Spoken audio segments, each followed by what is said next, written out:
All right, it's time to get serious now and talk about a fish that should absolutely not be held in an aquarium under any circumstances, because this is a fish that in the wild can get up to 14 feet long. I mean, come on.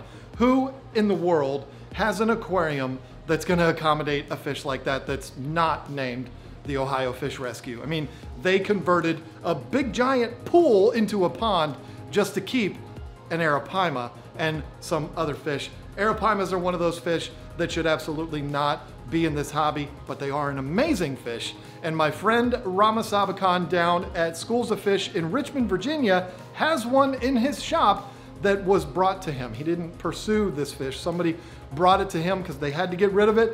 Let's go down there and talk with him about these fish and see how he feels about it.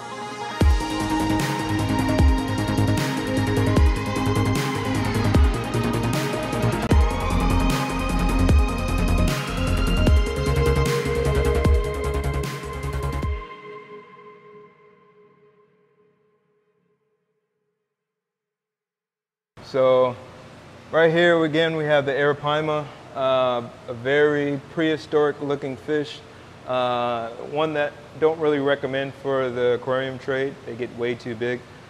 He's in a 180 gallon right now, but you know, one thing we have to do is not overfeed, because they are like Pac-Man.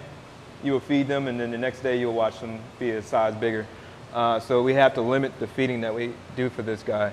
I had one time before that, again, someone dropped it off. It was a fish that somebody got that got way too big for the tank. I had to take it in.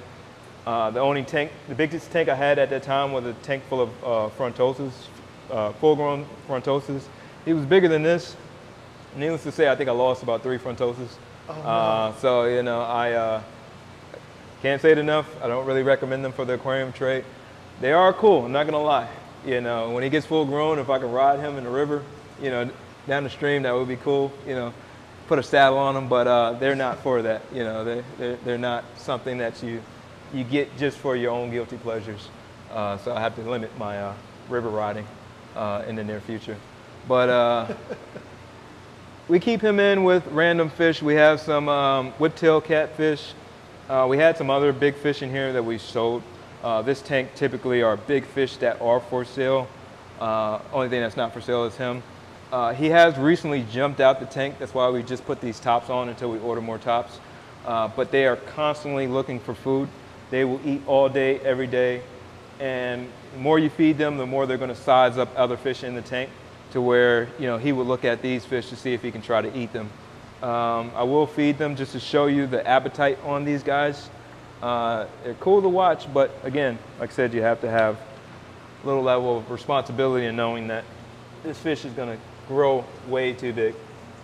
You know, I don't know if I've been bit by him before. I don't know how strong their bite is, but I know that they do make a splash at times, and he just swallows it down like it's nothing. Wow. You know, he will go back. You know, you see the color on him. He has really nice sheen on him. Surprisingly, they don't swallow in one gulp like you would think. They will take their time to chew it and take it down. He's not very aggressive, like as far as eating fish, unless he's really hungry. You know, it's he's eating snail meat, which he's not used to eating, so maybe, I don't think he likes the taste of it probably. But we usually feed him cut up tilapia and cut up shrimp. But this is the Arapaima. You know, he's roughly about 1 foot long right now. But, you know, that's from limiting his feeding. You know, everybody wants to feed him, but we have to feed him like every other day. He's probably still growing, probably about, I would guesstimate about 6 inches a year. I mean, maybe he can grow much faster, but that's at stalling the feeding. If we fed him nonstop, he would literally be the size of this tank by now. Like I said, you have to be responsible in the way you feed.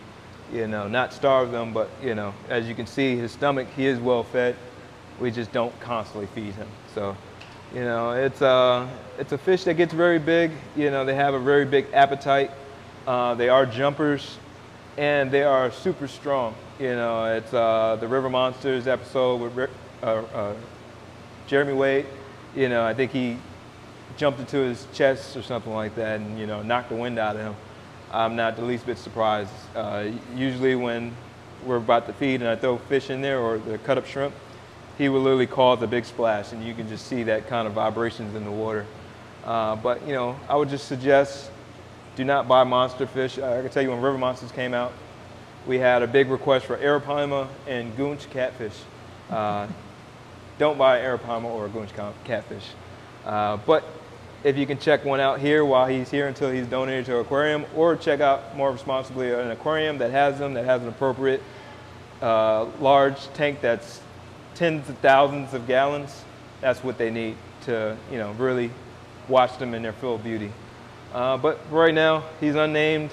We don't want to get too attached to him, but we love him, but we know that he needs a much bigger space and somebody that's more appropriate to keep him. This is the fish that I've said on my channel many times, if I had to pick one fish to just completely eliminate from the hobby, it would be those. Yeah. They are magnificent, they're gorgeous, they're spectacles, but they shouldn't be in a glass box, not these fish. Not at all. These are something you really need a pond or something. Like I said, you have tons of money and you can just put a 20,000 gallon aquarium, you know, in your spare room in the house, in your mansion, then that's just the fish for you.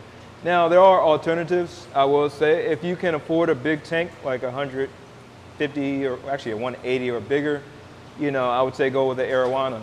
You know, you can go with a silver Arowana or a Giardini Arowana. The really nice ones that you see in the magazines, those are actually very hard to get and they're very expensive if you can find them. You're going to pay 5, 10, 20 grand for a fish and it's not going to look anything like what you thought it looked like when you get it. So I would say stick to the South American and the Australian species. And if those are too big for you, because the Arowanas will get 2 to 3 feet, I would recommend getting something that's called a African butterfly fish. They stay at the top. They kind of have a cool look like an Arowana, but they only get like 6 to 8 inches long. That's more appropriate if you have like a 55 or 75 gallon tank. Otherwise, you know, just tune into your Discovery Channel.